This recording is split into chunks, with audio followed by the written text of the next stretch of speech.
అధ్యక్ష నేను అడుగుతున్నాను అధ్యక్ష. అంటే సూపర్ 6 పథకాలు ఎగ్గొట్టడం సుపరిపాలన నేను అడుగుతున్నాను అధ్యక్ష.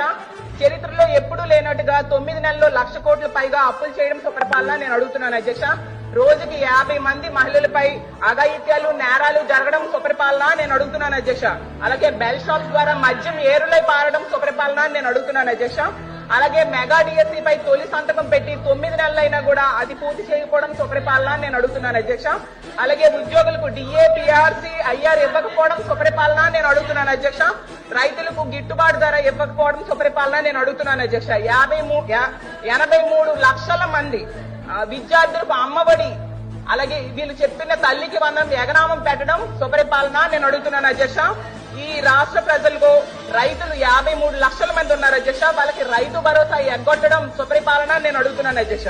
ఈ రాష్ట్ర ప్రజలపై 15,000 కోట్ల విద్యుత్ భారం వేశారు అధ్యక్ష. అది సుపరిపాలన నేను అడుగుతున్నాను అధ్యక్ష. 13,000 కోట్ల విద్యుత్ ఛార్జీలు భారం వేశారు అధ్యక్ష. అది సుపరిపాలన నేను అడుగుతున్నాను అధ్యక్ష. అలాగే 60% నిత్యావసర సరుకులు ధరలు పెరిగాయి అధ్యక్ష ఈ 9 నెలల్లో. దాన్ని సుపరిపాలన అంటారా అని నేను అడుగుతున్నాను అధ్యక్ష. అలాగే మహిళలు సగం మంది ఉన్నాం అధ్యక్ష. మహిళలకు ఇచ్చిన హామీలు ఏ ఒక్కటి కూడా అమలు చేయకపోవడం సుపరిపాలన నేను అడుగుతున్నాను అధ్యక్ష. ప్రత్యేక హోదా సాధించే అవకాశం ఉండి కూడా సాధించకపోవడం సుపరిపాలన నేను అడుగుతున్నాను అధ్యక్ష. పోలవరం ప్రాజెక్టు విషయంలో ఎత్తు తగ్గించడానికి కేంద్రం దగ్గర